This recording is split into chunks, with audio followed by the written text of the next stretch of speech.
Mari saya ajak untuk setiap kita siapkan hati kita masuk dalam ibadah pagi hari ini. Saya undang untuk bangkit berdiri. Mari kita rendahkan hati di hadapan Tuhan. Kita datang kepadanya dengan ucapan syukur. Terima kasih Tuhan Yesus. Mari naikkan ucapan syukur kepada Tuhan. Terima kasih Tuhan Yesus. Kami mengucap syukur Tuhan. Terima kasih Yesus. Terima kasih Tuhan. Terima kasih Bapa yang baik. Terima kasih Tuhan Yesus untuk penyertaan Tuhan yang sempurna di dalam hidup kami. Untuk hari-hari yang sudah kami lalui. Itu semua karena Roh Tuhan yang bekerja di dalam kami. Kami nyatakan Tuhan bahwa Engkaulah sumber kekuatan kami. Hanya Engkaulah penolong kami Tuhan. Kami menaruh harapan kami hanya kepadamu Bapa. Sehingga kami ditemukan menjadi hamba yang setia. Terima kasih Bapa yang baik. Biar setiap pujian, penyembahan, nyanyian yang kami naikkan Tuhan, itu boleh lahir dari hati kami dan menyenangkan hati-Mu. Hanya di dalam nama Tuhan Yesus, yang percaya katakan, amin. Mari kita memuji Tuhan. Nyatakan bahwa Dia Tuhan yang ajaib.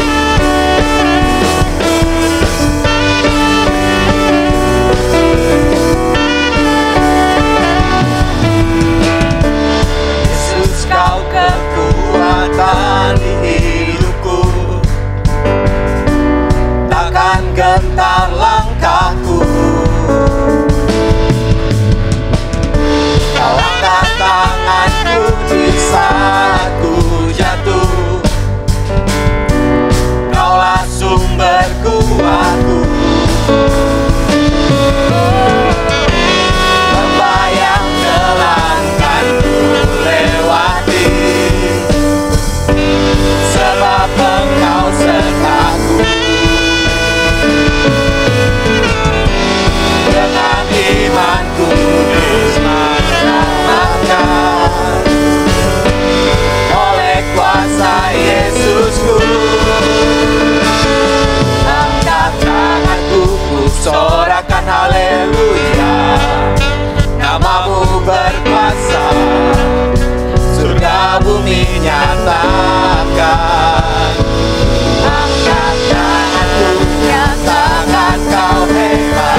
kasih-Mu Tuhan cukup buat kami.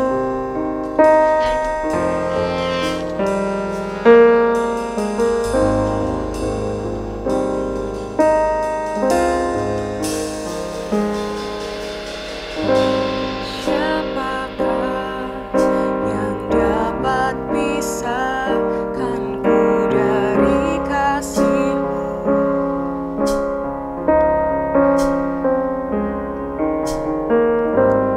Tetesan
jalan hidup kami Tuhan.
pujian ini bukan hanya sekedar menjadi sebuah nyanyian, tapi ini menjadi janji kami kepada Tuhan.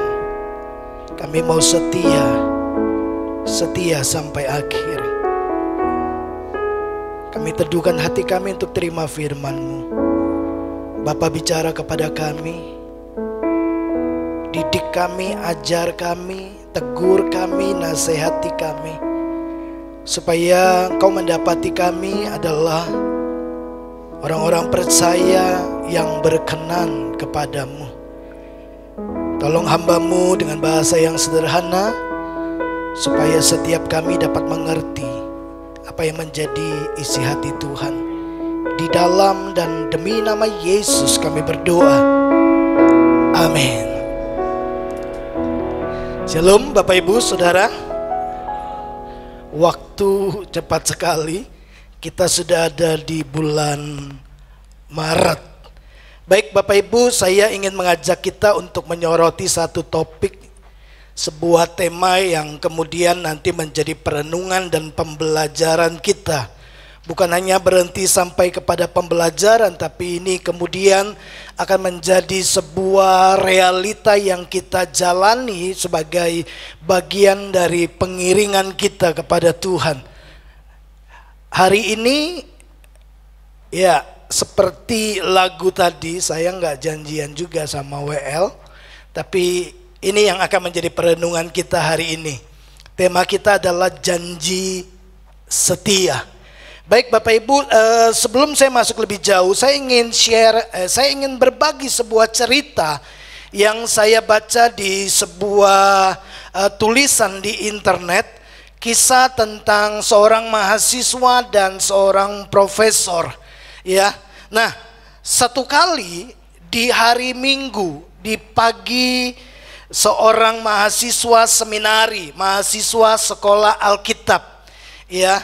Dia sedang bergumul, apakah pagi ini aku akan berangkat ke gereja atau tidak.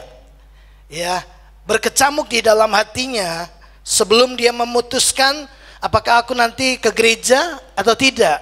Kenapa?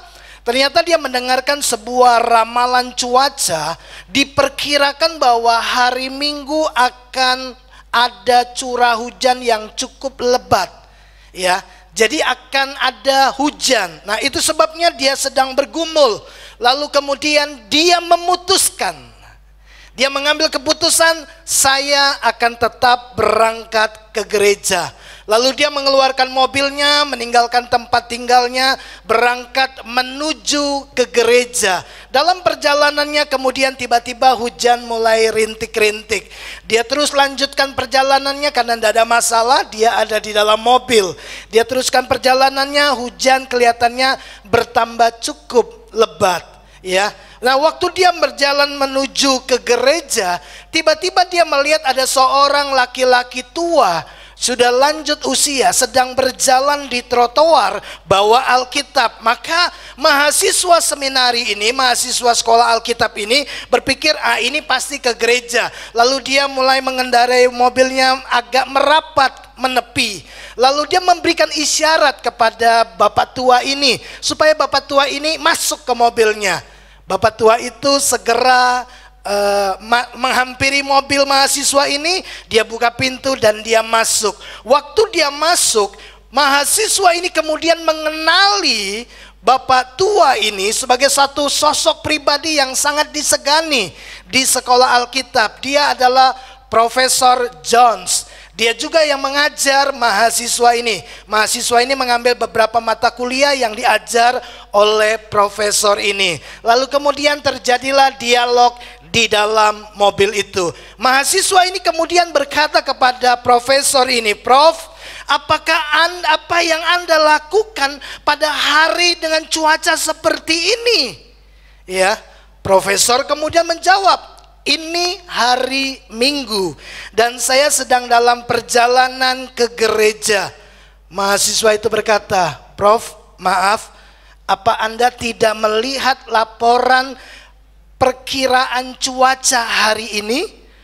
Dia bilang, apakah profesor tidak tahu bahwa mereka memperkirakan bahwa hari ini akan turun hujan? Mengapa profesor tetap memutuskan untuk pergi ke gereja?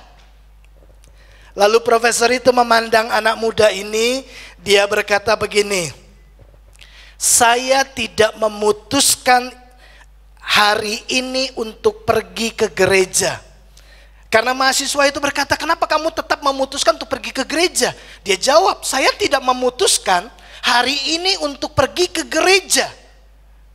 Saya telah membuat keputusan itu 50 tahun yang silam. 50 tahun yang lalu ketika saya menjadi orang Kristen, waktu saya pertama kali jatuh cinta kepada Yesus, saya telah menyerahkan hidup saya kepada Tuhan. Dan hari itu saya telah berjanji kepada Yesus Kristus Tuhan bahwa saya akan setia mengiring Dia. Saya hari itu telah berjanji kepada Tuhan bahwa saya akan setia beribadah, berkumpul dengan keluarga Kristen lainnya di gereja. 50 tahun yang silam saya telah membuat keputusan itu, bahwa saya akan setia ke gereja, saya akan setia beribadah, saya akan setia membaca dan melayani Tuhan, saya akan setia berdoa. Lalu dia sampaikan kepada anak muda ini, jadi saya tidak membuat keputusan hari ini untuk pergi ke gereja. Saya telah membuat keputusan itu sejak lama. Dia menepuk anak muda ini lalu dia berkata, ketika saya menerima Yesus Kristus sebagai Tuhan saya telah menyerahkan hidup saya kepada Tuhan dan berjanji untuk setia mengiring Dia. Tapi saya bukan hanya berjanji untuk setia kepada Tuhan, saya juga hari itu berjanji untuk setia berada bersama-sama dengan keluarga baru saya di gereja, keluarga Kristen. Lalu dia berkata begini, ini sama seperti waktu saya menikah. Saya bukan hanya mendapatkan pasangan yang baru, tapi saya mendapatkan keluarga besarnya juga. Itu satu paket. Nah, Bapak Ibu, itu sebabnya saya kasih tema hari ini, janji setia. Saya kemudian merenungkan apa yang dikatakan oleh Profesor Jones ini, bahwa saya tidak membuat keputusan berkali-kali. Setiap hari Minggu datang, saya memutuskan saya ke gereja atau enggak ya? Saya ke gereja atau enggak ya? Enggak. Saya akan berdoa atau enggak ya? Tidak. Saya tidak membuat keputusan itu berkali-kali. Jadi dari kisah ini saya kemudian merenung, saya kemudian memahami bahwa apa yang saya kerjakan sampai hari ini, kalau setiap hari Minggu saya ada di gereja, setiap hari Minggu saya melayani Tuhan, setiap hari Minggu saya berupaya selama saya masih bisa ada di dalam gereja bersama dengan keluarga Tuhan, saya akan melakukannya. Saya tidak membuat keputusan dari minggu ke minggu, minggu ke minggu. Yang saya kerjakan ternyata adalah bahwa saya hanya berusaha menggenapi janji setia saya kepada Tuhan. Bahwa saya sedang menghidupi janji yang saya pernah buat di tahun 90. Waktu pertama kali Tuhan melawat hidup saya, dengan air mata saya berkata, Tuhan, saya akan mengasihi Tuhan. Tuhan, saya berjanji saya akan mengiring Tuhan. Tuhan satu-satunya Tuhan dalam hidup saya. Saya berjanji selama saya masih bisa melangkah, saya akan ada bersama dengan orang-orang percaya di gereja. Itu saya buat tahun 90. Jadi kalau hari ini saya ada di gereja, saya tidak memutuskan hari ini saya ke gereja enggak ya, dengan cuaca yang cerah atau cuaca gelap, cuaca mendung, cuaca hujan. Saya tidak perlu memutuskan, saya hanya perlu menghidupi janji setia saya kepada Tuhan. Sayang sekali kalau setiap minggu kemudian kita masih bergumul, Tuhan aku ke gereja enggak ya, aku dekom enggak ya, aku baca firman Tuhan tidak ya. Saya pikir kita perlu melihat kembali awal-awal kita percaya kepada Tuhan. Bapak Ibu, saya percaya setiap kita pasti pernah berjanji atau mengucapkan janji setia kepada Tuhan. Mungkin ketika pertama kali kita jatuh cinta kepada Tuhan, mengalami kasih mula-mula kepada Tuhan, atau mungkin kita mengalami lawatan Tuhan, mendapat pertolongan Tuhan, lalu kemudian dari mulut kita keluar perkataan, Tuhan, aku berjanji aku akan setia kepada Tuhan sekali Yesus tetap Yesus. Kita mungkin juga berjanji, Tuhan, saya akan setia membaca firman-Mu, merenungkannya, dan dengan segala kekuatan saya melakukan yang terbaik dari apa yang saya pelajari dari firman-Mu. Kita juga mungkin berjanji, Tuhan, saya mau sungguh-sungguh beribadah. Kita juga mungkin berjanji, Tuhan, saya mau setia berdoa dan setia melayani Tuhan. Masihkah Bapak Ibu ingat peristiwa itu? Satu kali saya ingat, mungkin sekitar tahun 99,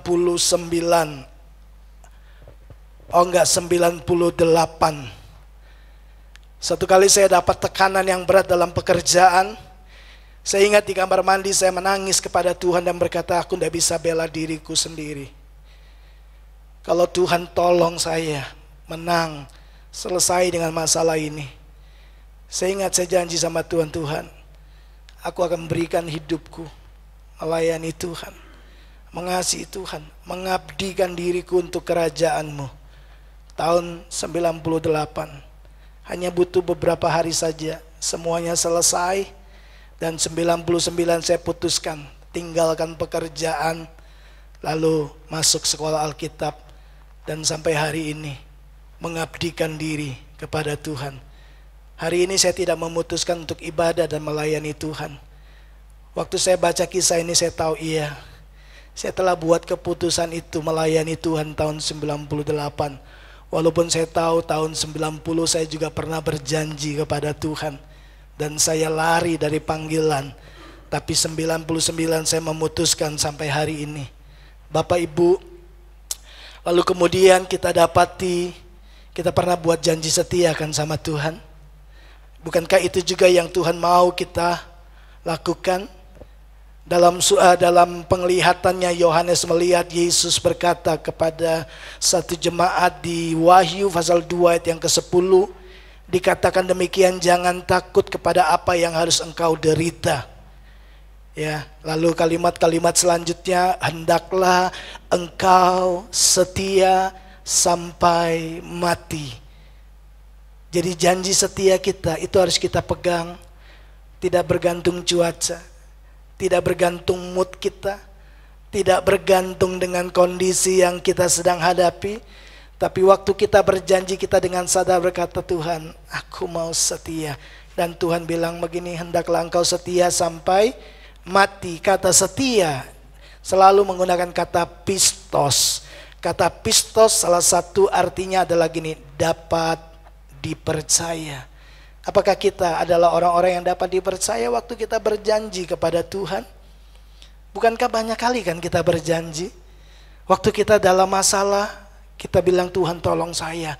Kalau Tuhan tolong saya mau melayani Tuhan. Kalau Tuhan tolong saya mau rajin baca Alkitab. Kalau Tuhan tolong saya mau rajin berdoa. Kalau Tuhan tolong saya akan sungguh-sungguh lagi kepada Tuhan.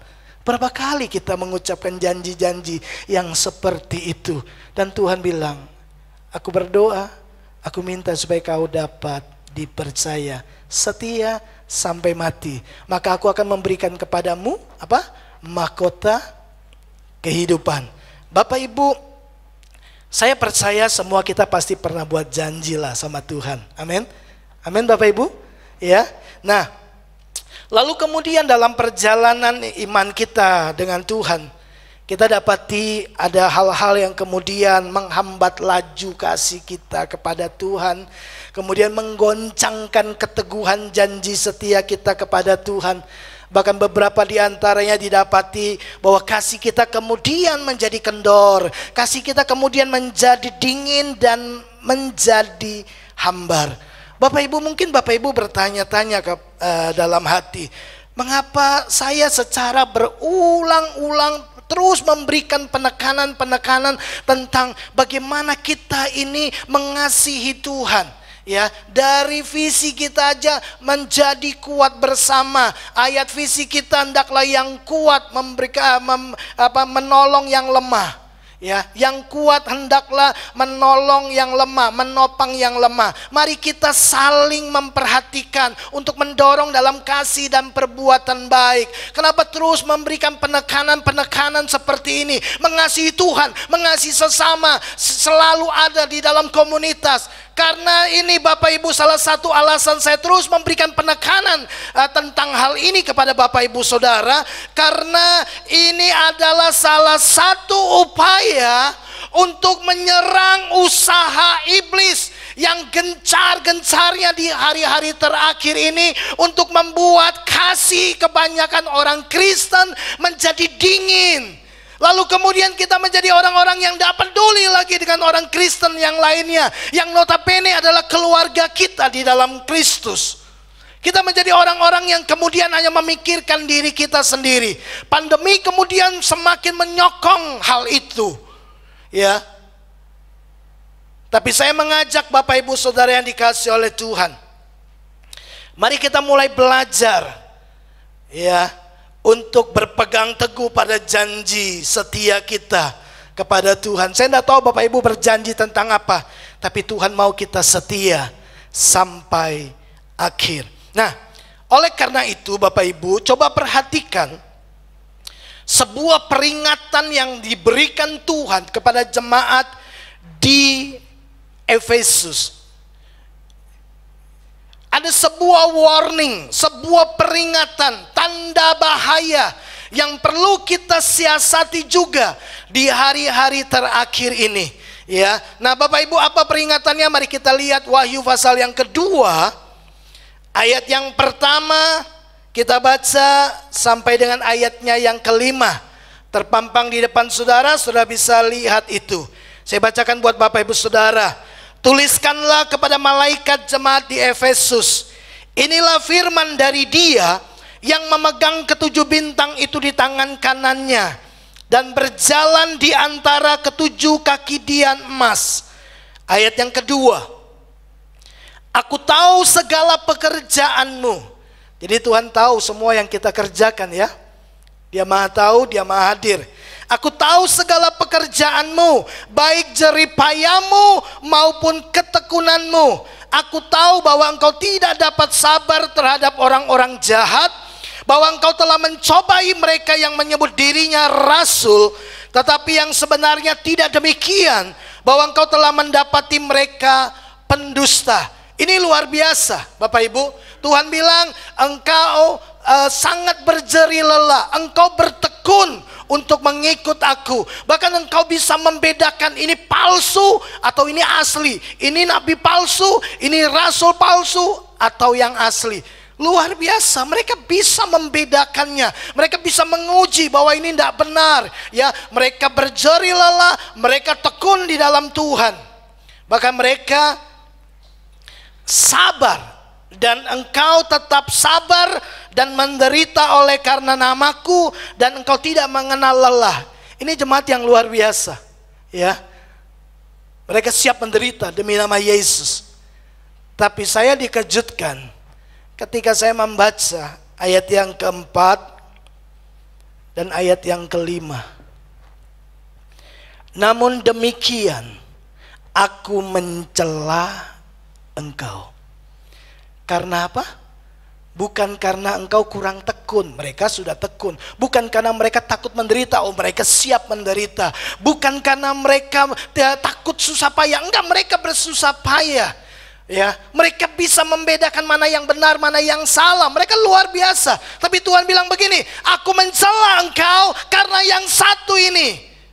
Karena apa? Karena engkau telah meninggalkan kasihmu yang semula. Bukan kehilangan, tapi meninggalkan. Tidak lagi ada di posisi seperti itu. Tidak lagi memiliki, tidak lagi punya gairah kasih yang pertama waktu mereka bersama-sama dengan Tuhan. Ayat 5, sebab itu ingatlah betapa dalamnya engkau telah jatuh. Bapak Ibu, Mereka tidak buat dosa yang besar. Tapi waktu mereka meninggalkan kasih mula-mula mereka, Alkitab bilang mereka jatuh sangat dalam. Dan apa yang harus dilakukan? Tuhan bilang begini, bertobatlah dan lakukanlah lagi apa yang semula engkau lakukan. Mereka dicela Tuhan karena mereka meninggalkan kasih mula-mula. Kalau kita membaca di dalam kitab Efesus pasal yang pertama ayat yang ke-15, wow, Paulus bilang begini, aku sangat bersuka cita. Aku disukakan waktu aku dengar imanmu kepada Yesus Kristus dan bagaimana kasihmu kepada saudara-saudara orang-orang kudus. Ternyata begini, semua hal yang mereka kerjakan dengan kasih. Semua hal yang mereka lakukan dengan kasih yang tulus, kasih yang murni, kasih yang bergelora. Tapi kemudian mereka meninggalkan kasih itu. Mereka tetap lakukan ibadah, mereka tetap lakukan pertemuan, mereka tetap melayani, mereka tetap berdoa, tapi tidak lagi dilakukan dengan kasih. Mereka telah meninggalkan kasih itu. Makanya Yesus bilang begini, bertobat dan lakukanlah lagi apa yang semula engkau lakukan. Dari sini saya belajar Bapak Ibu, bahwa semua perbuatan baik kita, pelayanan kita, kalau di dalamnya tidak ada kasih yang tulus, kasih yang murni, dengar ini baik-baik, tidak ada nilainya di hadapan Tuhan. Kita boleh terlihat saleh, kita boleh terlihat sangat-sangat rohani, kita boleh terlihat sangat rajin beribadah, tapi kalau semua itu dilakukan bukan dengan kasih mula-mula. Ingat waktu kita jatuh cinta sama Tuhan, wow, saya setiap pagi jam 5 sudah ada di gereja berdoa setiap pagi. Bayangkan ya, baca firman Tuhan tiap hari, berdoa tiap hari. Saya kunjungi teman-teman ya, untuk diskusi, untuk berdoa bersama. Wow, itu kasih mula-mula ya, sangat antusias, sangat bergelora. Lalu kemudian dalam perjalanannya saya dapati, saya telah meninggalkan kasih itu. Saya tidak lagi bergairah. Saya bergantung kepada suasana hati saya. Saya bergantung kepada mood saya. Saya bergantung juga kepada cuaca. Saya bergantung juga kepada banyak hal yang lain. Tapi saya tetap ada di gereja. Saya tetap melayani. Tapi tidak lagi dengan kasih yang mula-mula. Dan Yesus bilang, bertobat, kau sudah jatuh. Begitu dalam kau jatuh. Bapak Ibu yang dikasihi oleh Tuhan, kalimat selanjutnya berkata begini, jika tidak demikian, aku akan datang kepadamu dan aku akan mengambil kaki dianmu dari tempatnya jika engkau tidak bertobat. Kata bertobatlah, lakukanlah, itu kata kerja imperatif. Artinya sebuah perintah yang harus segera dilakukan. Menggunakan kata kerja imperatif artinya ini, itu harus segera dilakukan, jangan ditunda. Tuhan bilang kalau kamu tidak lakukan, aku akan ambil kaki dian. Engkau akan hidup dalam kegelapan. Bapak Ibu yang dikasihi oleh Tuhan, akhirnya kita belajarkan bahwa semua perbuatan baik dan jerih lelah kita jadi tidak bernilai kalau di dalamnya tidak ada kasih. Bukankah itu yang diajarkan Paulus kepada jemaat di Korintus? Apa gunanya aku pandai berbaca macam bahasa, aku bisa berbahasa malaikat, tapi kalau aku tidak punya kasih, aku seperti gong yang kosong, yang cuma berbunyi nyaring tapi kosong. Sekalipun aku memberikan hidupku dan memberikan tubuhku untuk dibakar, tapi kalau aku tidak punya kasih, semuanya sia-sia. Bapak Ibu, kembali lagi bahwa kasih mula-mula itu kemudian memperlihatkan dirinya sebagai kasih yang murni, tidak bercampur aduk dengan yang lainnya, ya, bersifat spontan, ya, jauh dari sikap kepura-puraan dan rekayasa. Kasih yang mula-mula itu tidak pernah mau menyakiti orang lain. Bahkan dia rela berkorban tanpa merasa dikorbankan. Itu kasih mula-mula, memberikan apa saja demi apa yang dikasihinya. Kalau Bapak Ibu pernah mengalami kasih mula-mula, kita pasti tahu itu. Pernahkah saudara ketika saudara jatuh cinta kepada Tuhan, mengalami kasih Tuhan, menerima lawatan Tuhan, lalu kemudian satu ketika saudara sedang berdialog dengan salah seorang rekan atau dalam sebuah komunitas, tiba-tiba saudara merasa gini, tadi aku ngomong kayaknya kasar deh sama dia. Pernah enggak? Tiba-tiba kita merasa, loh cuma ngobrol-ngobrol saja kita bisa punya rasa, ya, peka sekali, ya, apakah tadi aku menyakiti dia atau enggak ya? Kata-kataku tadi kasar atau enggak ya? Saudara, lihatlah kasih mula-mula itu tidak mau menyakiti orang lain. Bapak Ibu, saya belajar dari hal ini, kemudian mencoba kembali memperbaiki kehidupan saya, ya. Nah, di dalam Wahyu pasal 2 ayat yang keempat ini kemudian kita lihat bahwa kasih mula-mula itu mencakup dua aspek, yaitu kasih kepada Allah dan kasih persaudaraan. Mereka meninggalkan kasih mula-mula kepada Tuhan, tapi mereka tetap pelayanan tapi tanpa kasih. Mereka berjerih lelah tapi tanpa kasih, karena mereka telah meninggalkan kasih itu. Semua dilakukan hanya sebuah rutinitas. Pelayanan tanpa kasih itu bersifat profesional. Pelayanan tanpa kasih itu adalah pelayan seorang upahan. Pelayanan sekedar rutinitas karena sebuah tugas. Tidak ada kadar kasih yang luar biasa yang membara lagi kepada Tuhan. Apa yang terjadi dengan jemaat di Efesus?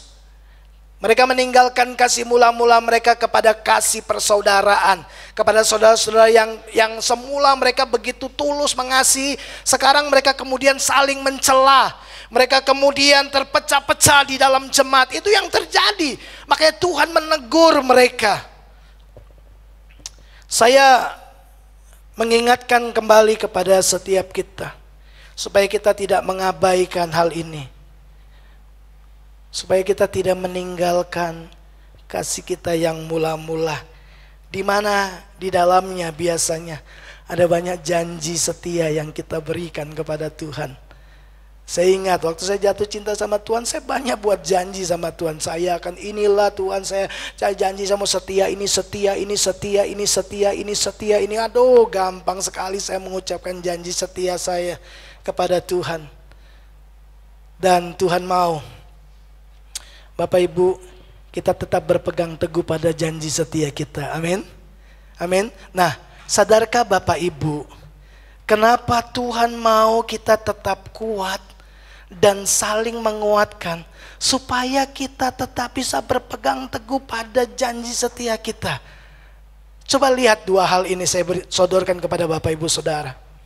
Sadarkah kita bahwa untuk mengerjakan semua hal yang bersifat rohani, kita perlu stamina rohani yang cukup besar? Sekali lagi, sadarkah kita bahwa untuk mengerjakan semua hal yang bersifat rohani, kita perlu stamina rohani yang cukup besar? Untuk apa? Untuk mengalahkan semua kemalasan daging kita. Coba, kalau kita mengerjakan hal-hal yang kita sukai, olahraga misalkan begitu, saudara tidak perlu mengerahkan sekuat tenaga untuk melangkahkan kaki ke lapangan. Betul?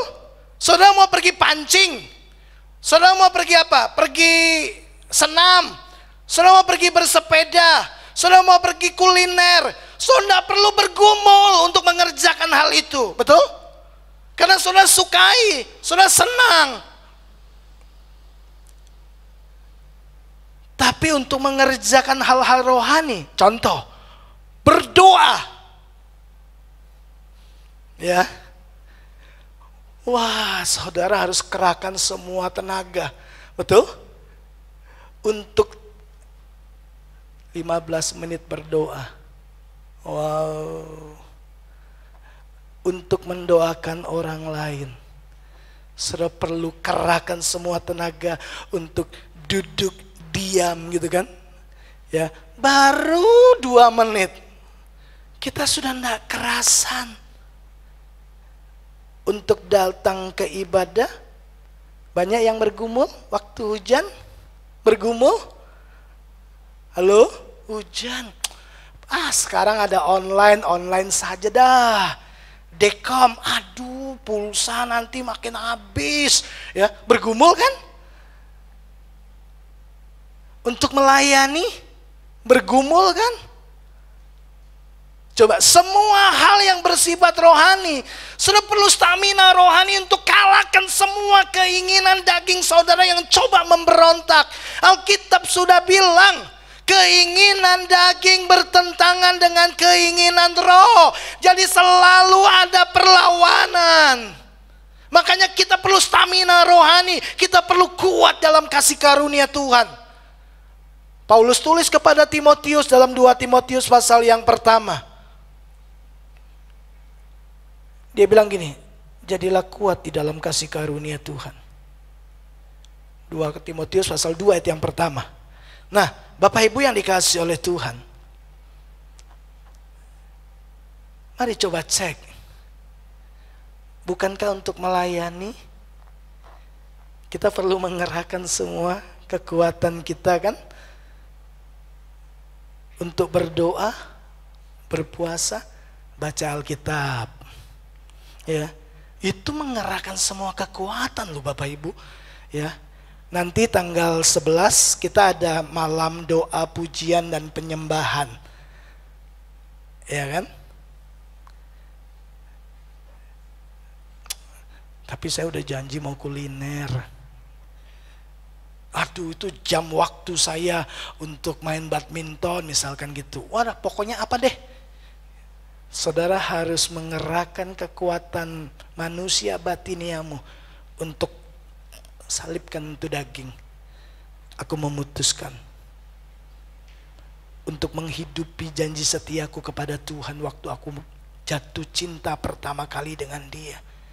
Bahwa aku akan tetap setia. Aku akan tetap setia. Setiap kali aku ada kesempatan untuk bisa ibadah, aku akan hadir bersekutu dengan saudara-saudara seimanku. Yang kedua, coba Bapak Ibu perhatikan. Sadarkah kita bahwa selama kita hidup kita terus terhubung dengan orang-orang yang tidak sempurna? Halo? Iya kan? Bapak Ibu, saya belum sempurna. Bapak Ibu yang saya jumpai juga tidak sempurna. Sepanjang hidup kita akan selalu ketemu dengan orang-orang yang tidak sempurna. Artinya begini, selalu ada ruang yang perlu kita siapkan untuk apa? Untuk kesalahan-kesalahan yang mereka buat. Untuk apa? Untuk kelalaian-kelalaian yang mereka kerjakan. Untuk perbuatan-perbuatan mereka yang menyakiti dan mengecewakan. Saudara perlu kasih ruang hatimu selebar-lebarnya untuk menerima semua ketidaksempurnaan mereka. Dan itu butuh stamina rohani. Saudara perlu jadi kuat di dalam Tuhan. Betul? Beberapa orang sudah mengeluh tentang pasangannya. Mengeluh tentang mertua. Mengeluh tentang menantu. Ya kan? Karena mereka memang belum sempurna. Ada banyak kesalahan-kesalahan di sana sini dalam hidup mereka. Ada banyak mungkin sikap-sikap yang mungkin melukai, mengecewakan dan juga menyakiti kita. Bukankah itu yang kita lakukan kepada Tuhan? Tapi Tuhan tetap mencintai kita kan? Dan untuk dua hal ini kita butuh stamina rohani. Sekarang saya mau selesai dengan ini. Bagaimana memiliki stamina rohani untuk jadi kuat dalam roh, supaya kita dapat berpegang teguh pada janji setia kita untuk mengasihi Tuhan dan mengasihi keluarga Tuhan. Kita butuh stamina rohani kan? Untuk mengasihi orang-orang yang tidak sempurna. Kita butuh stamina rohani kan? Untuk bisa berjaga-jaga 1 jam saja bersama dengan Tuhan. Petrus dan yang lainnya tidak sanggup, tertidur. Ya, kita butuh stamina rohani. Nah, bagaimana caranya? Yang pertama, Bapak Ibu, tetaplah mengerjakan kehendak Allah. Ingat, di dalam Yohanes 4 ayat 34, Yesus bilang begini, makananku ialah melakukan kehendak Dia yang mengutus aku dan menyelesaikan pekerjaannya. Bapak Ibu, dengan kita terus bekerja, kita semakin kuat. Betul? Saudara melatih otot-otot saudara. Nah, Yesus bilang, waktu kita melakukan kehendak Allah, ya, itu menjadi sebuah makanan yang menguatkan kita. Untuk dapat stamina kita mesti makan kan? Betul lah Bapak Ibu? Nah, Yesus bilang, makananku adalah melakukan kehendak Bapakku. Apakah kehendak Bapa untuk kita berdoa? Ya. Waktu saudara berdoa pertama kali, saudara berdoa dengan antusias. Waktu kedua kali, ya mungkin sudah mulai menurun, tapi lakukan terus, lakukan terus, lakukan terus. Saudara nanti akan terbangun sebuah pola hidup yang kuat secara spiritual, di mana waktu saudara berjalan pun saudara berdoa, saudara melihat sesuatu saudara berdoa, saudara kuat sekali dalam mengerjakan kehendak Tuhan. Jadi tetaplah mengerjakan kehendak Allah, ya. Apakah mengampuni itu kehendak Tuhan? Ya. Jadi ampuni saja. Orang buat salah, ampuni saja. Orang melukai kita, ampuni saja. Dan saudara akan menjadi orang yang sangat kuat dan tidak mudah tersakiti. Saudara akan sangat mahir dalam menjaga hati saudara, sehingga tidak satu orang pun yang bisa mengecewakan saudara. Karena saudara jaga dengan baik. Ada yang menyakiti kita, kita ampuni. Saudara tidak akan jatuh, saudara akan tetap bertahan. Betul? Nah, tapi persoalannya adalah Bapak Ibu, seperti jemaat di Efesus kan, kita bisa saja loh kemudian melakukan kehendak Allah karena sebuah tuntutan. Dan kita lakukan tanpa kasih. Dan Alkitab bilang, kita sudah jatuh dan harus bertobat. Lalu apa yang harus kita lakukan? Datang kepada Tuhan. Yang kedua, tetaplah berdoa. Coba lihat apa yang Yesus katakan kepada murid-muridnya. Dalam Lukas pasalnya yang ke-21 ayat 36. Berjaga-jagalah senantiasa sambil berdoa, supaya kamu beroleh kekuatan. Ya, jadi ternyata waktu kita berdoa, waktu kita ada di dalam hadirat Tuhan, saudara justru menerima impartasi kekuatan spiritual dari Tuhan. Ya, waktu saudara terhubung dengan listrik HP saudara menerima energi, menerima power, ya, supaya bisa tetap menyala. Nah, kita perlu selalu ada dalam hadirat Tuhan, berdoa supaya saudara kuat.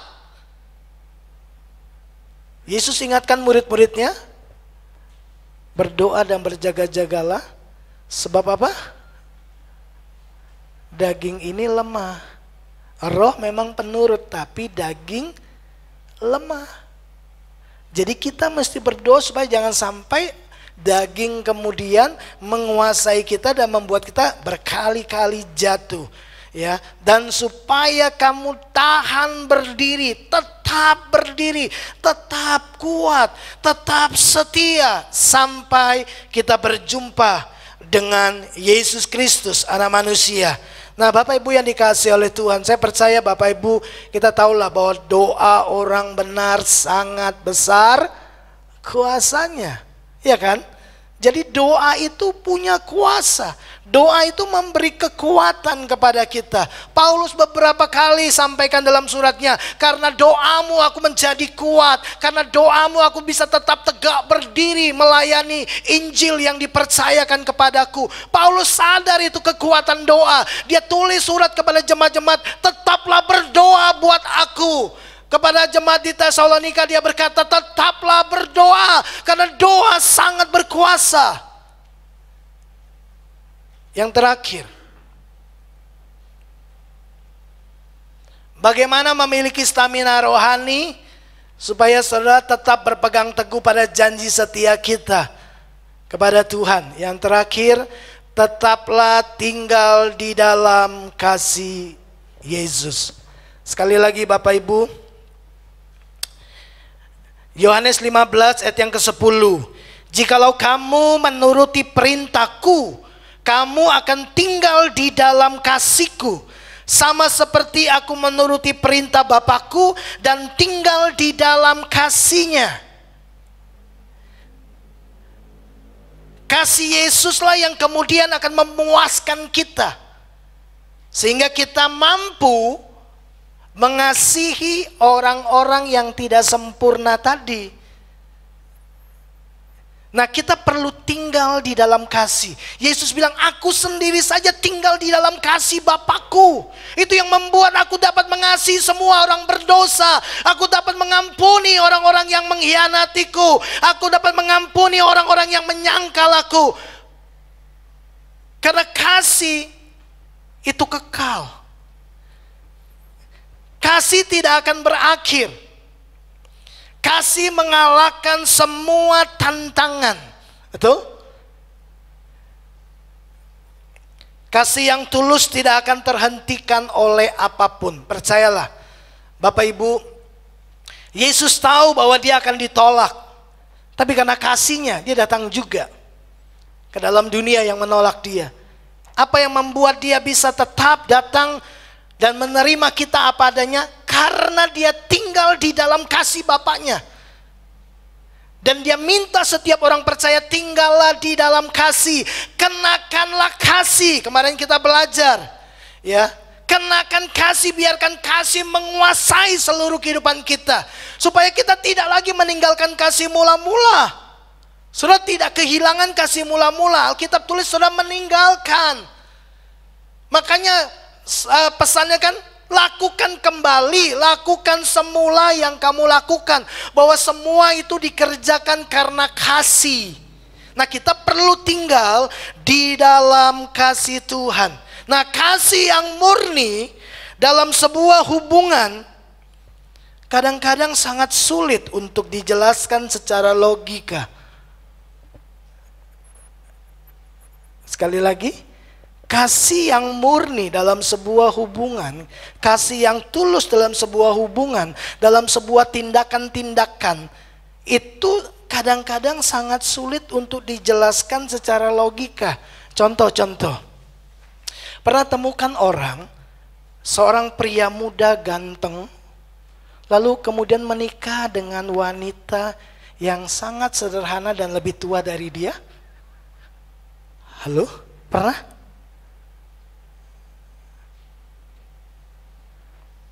Pernah temukan seorang pria kaya lalu menikah dengan wanita yang sangat sederhana, tidak cantik lagi? Kita mungkin terheran, ya ampun kok bisa ya mau sama perempuan begini? Ya ampun, kita ya ampun, karena kita nggak bisa menerjemahkan itu. Pemilik Facebook menikah dengan salah satu wanita Asia yang sangat sederhana, padahal banyak sekali wanita cantik coba dekat sama dia.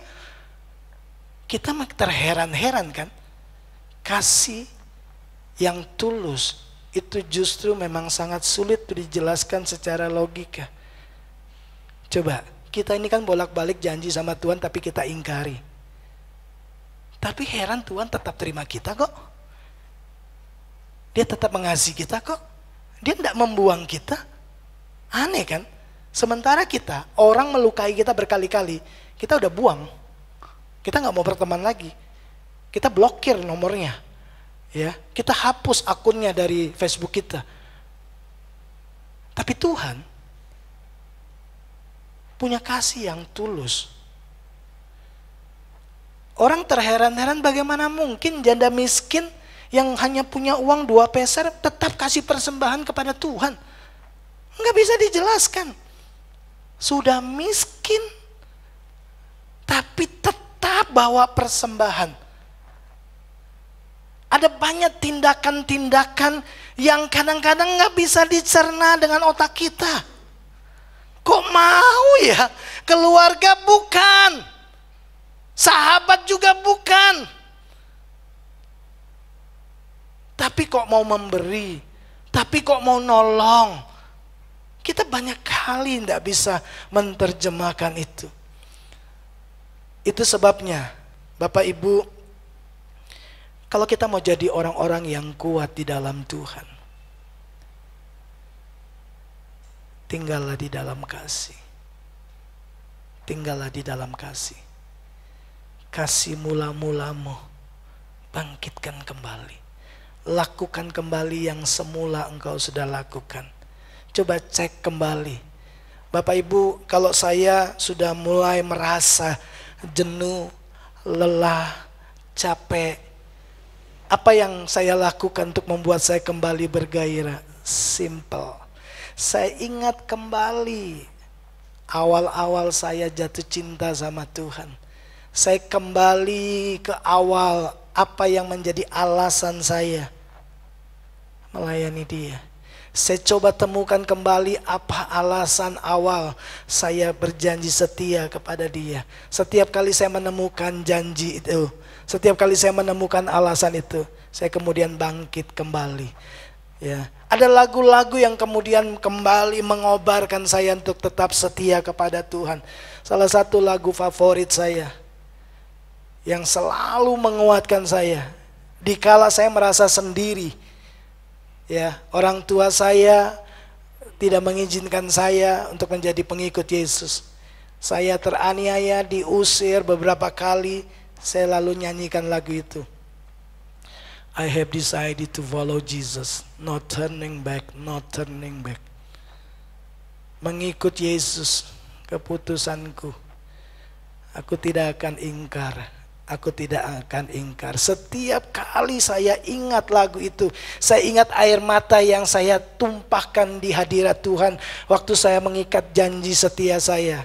Lalu kemudian itu yang membuat saya tetap bertahan sampai hari ini. Bahkan kalimat syair yang kedua, sekalipun saya sendiri, saya tidak akan ingkar. Yang lain boleh mundur, saya akan tetap setia sampai mati.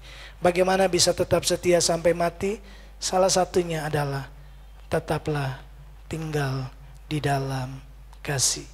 Itu sebabnya penulis Ibrani, kalau Bapak Ibu masih ingat Ibrani 10 ayat 24, marilah kita saling memperhatikan supaya kita bisa saling mendorong dalam kasih dan pekerjaan baik. Dorong satu dengan yang lain, yuk tinggal dalam kasih.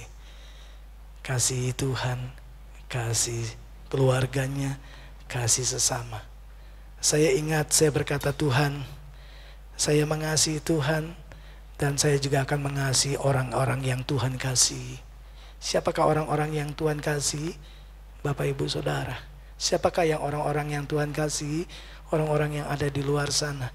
Itu sebabnya saya berusaha untuk mengasihi dengan kasih yang tulus tanpa membedakan strata saudara. Saudara punya uang banyak, saudara tidak punya uang, saya tidak layani, tidak. Kalau Yesus cinta orang itu, saya akan coba cintai orang itu seperti Tuhan mencintai dia.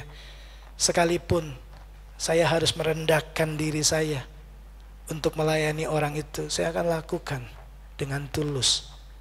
Karena apa? Karena raja di atas segala raja mau merendahkan dirinya dan mengambil saya yang sepertinya kayak sampah, tapi dia pungut dan jadikan saya berharga.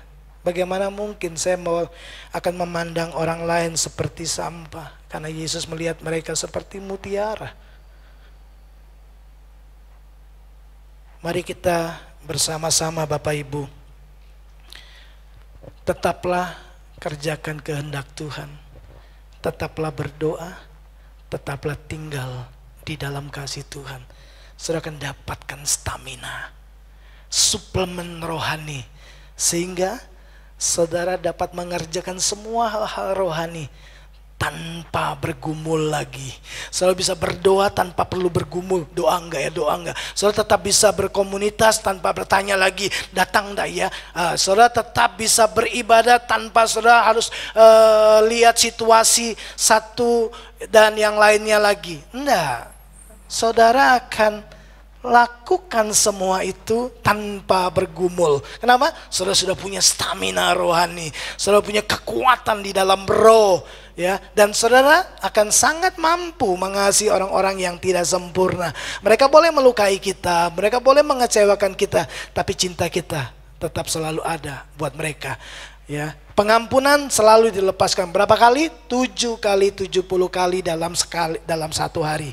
490 kali. Artinya 2 menit sekali ampuni, 2 menit sekali ampuni, 2 menit sekali ampuni. Wow, luar biasa kan? Kita orang-orang yang akan tetap kuat di dalam Tuhan. Tuhan memberkati kita. Mari siapkan hati kita, kita akan datang kepada Tuhan, masuk dalam persekutuan dengan tubuh dan darahnya. Karya terbesar dalam hidupku, pengorbananmu yang selamatkanku.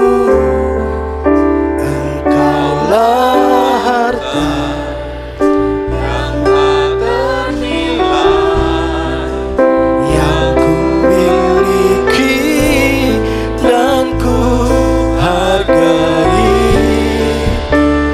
Yesus, Engkau ku kagumi. Karya terbesar dalam hidupku, pengorbananmu yang selamatkanku. Engkaulah harta yang tak ternilai, yang kumiliki dan ku hargai. Yesus, Engkau ku kagumi.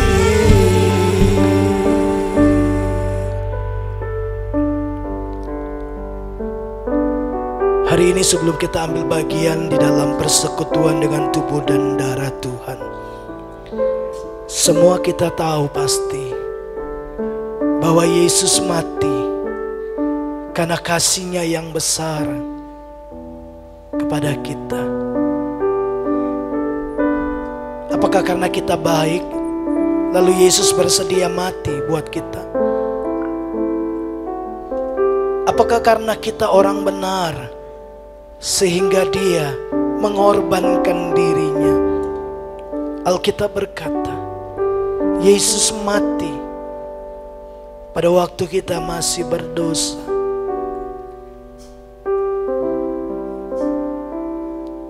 Mari selidiki hati kita masing-masing. Bagaimana dengan janji setia yang kita sudah ikrarkan di hadapan Tuhan? Apakah kita sedang meninggalkan kasih mula-mula kita? Kita mungkin tidak berbuat dosa yang besar. Kita mungkin tidak merugikan orang lain. Tapi waktu kita meninggalkan kasih mula-mula, Yesus akan berkata kepada kita, ingatlah, lihatlah betapa dalamnya engkau jatuh. Ketika engkau meninggalkan kasih mula-mulamu, engkau didapati bukan sedang tegak berdiri. Engkau jatuh, engkau lemah, engkau sedang tidak kuat di dalam Tuhan. Alkitab berkata bertobat dan lakukan lagi segala sesuatunya dengan kasih yang tulus. Bapa, terima kasih buat firman-Mu. Sekarang layakkanlah kami untuk ambil bagian dalam persekutuan dengan tubuh dan darah-Mu. Kau Tuhan yang mengampuni semua dosa dan salah kami. Kau Tuhan juga yang melayakkan kami untuk bersekutu lewat perjamuan kudus untuk mengingat pengorbanan Yesus karena cinta-Mu yang besar kepada kami. Bawa kami tinggal di dalam kasih yang sempurna itu, yaitu diri-Mu sendiri. Supaya kami tidak perlu lagi bergumul untuk mentaati melakukan firman-Mu. Kami tidak perlu lagi bergumul untuk mengerjakan apa yang menjadi kehendak-Mu. Bahkan kami diberi kemampuan untuk mengasihi orang-orang yang tidak sempurna tanpa pamrih. Memampukan kami untuk hidup tidak mementingkan diri sendiri. Kami mau tinggal di dalam kasih-Mu, kasih yang sempurna. Berkati roti dan anggur yang melambangkan tubuh dan darah-Mu, supaya waktu kami makan dan minum, kami mengingat kembali pengorbanan Yesus atas hidup kami.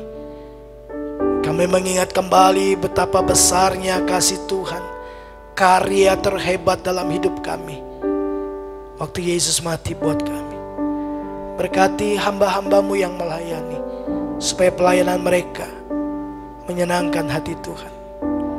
Kami siap terima roti dan anggur masuk dalam persekutuan dengan tubuh dan darah-Mu. Di dalam dan demi nama Yesus kami berdoa. Amin. Mari angkat roti di tangan kanan kita lebih tinggi dari kepala kita dan dengarkanlah firman Tuhan. Sebab apa yang telah kuteruskan kepadamu telah aku terima dari Tuhan, yaitu bahwa Tuhan Yesus pada malam waktu Ia diserahkan mengambil roti, dan sesudah itu Ia mengucap syukur atasnya. Ia memecah-mecahkannya dan berkata, "Inilah tubuhku yang diserahkan bagi kamu. Perbuatlah ini menjadi peringatan akan aku." Bukankah roti yang di tangan kanan kita ini, yang atasnya kita ucapkan syukur, adalah persekutuan dengan tubuh Kristus? Amin. Mari kita makan bersama-sama dalam nama Yesus.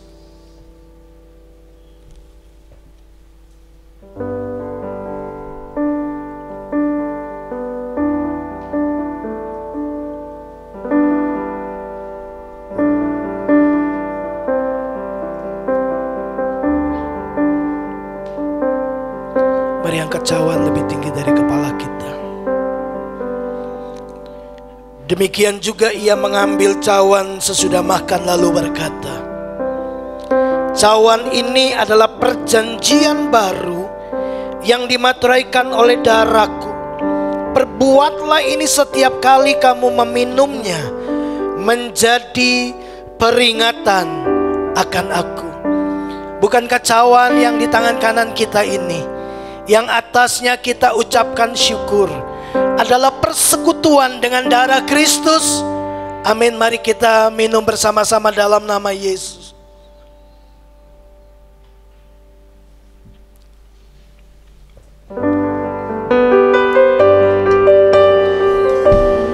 Mari bersyukur kepada Tuhan.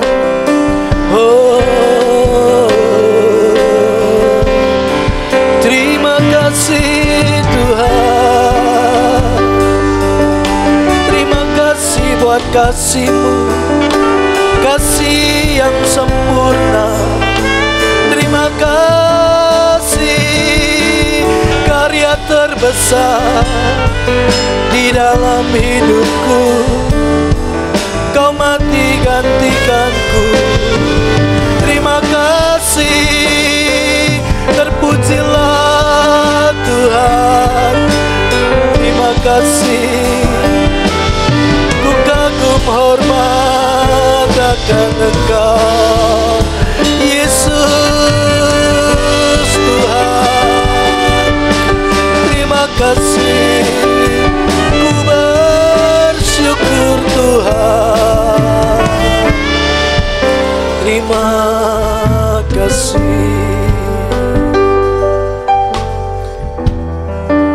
Terima kasih kami boleh ambil bagian dalam persekutuan dengan tubuh dan darah-Mu. Biar kami kembali dikuatkan, untuk kami kembali menjalani kehidupan kami, berpegang teguh pada janji setia yang kami sudah nyatakan kepada Tuhan. Kami tahu Tuhan tetap setia, sekalipun kami tidak setia, karena Engkau tidak dapat mengingkari diri-Mu.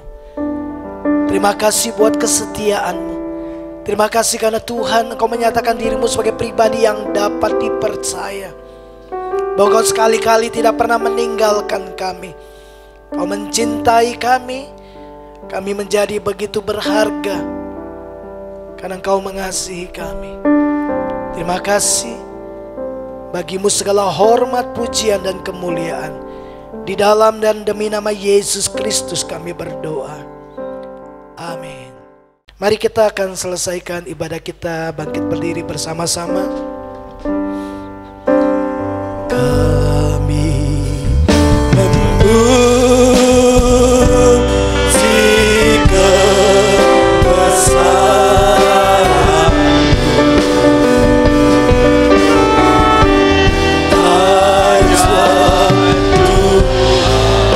ajaib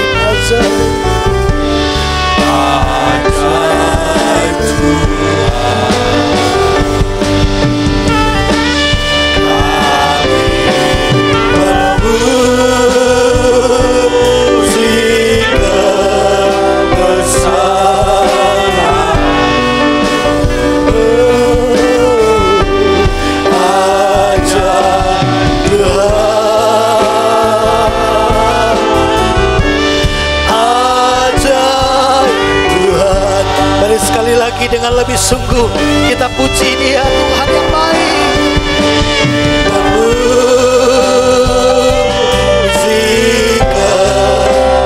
Bagi-Mu segala pujian, bagi-Mu segala hormat, bagi-Mu segala kemuliaan, kuasa, dan kejayaan sampai selama-lamanya. Engkau ajaib, ajaib Tuhan.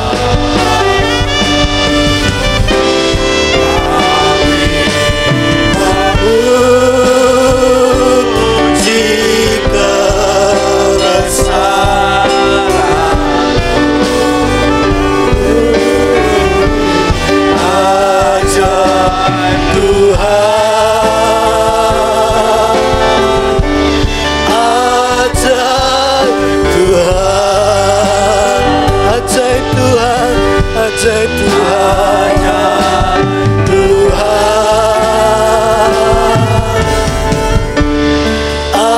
ajaib Tuhan.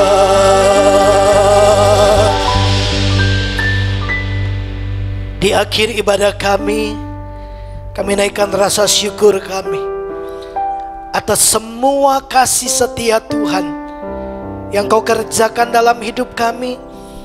Kesetiaan-Mu, pertolongan-Mu pada masa-masa kesesakan sangatlah terbukti bahwa Engkau sungguh Allah yang tidak pernah membiarkan kami sendiri, tidak pernah meninggalkan kami seorang diri.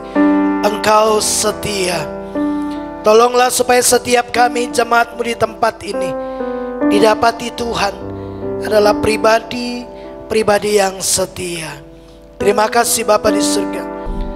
Mari Bapak Ibu arahkan hatimu kepada Tuhan. Kekasih-kekasih Tuhan, pulanglah dan bawalah berkat yang terbaik daripada Allah Bapa. Cinta kasih, kasih sayang, kasih karunia demi kasih karunia dari kepenuhan Yesus Kristus Tuhan kita, di dalam persekutuan yang erat dan manis bersama dengan Roh-Nya yang kudus, kiranya memimpin hari-hari kita, menolong kita bertumbuh dan bertambah kuat di dalam iman, pengharapan, dan kasih. kita menerima berkat Abraham, Ishak, dan Israel. Berkat yang disempurnakan di dalam Kristus Yesus Tuhan kita. Kita terima berkat ini dalam satu nama, Tuhan Yesus Kristus. Setiap kita yang percaya diberkati Tuhan, mari sama-sama katakan amin. Selamat hari Minggu. Tuhan Yesus memberkati kita semua.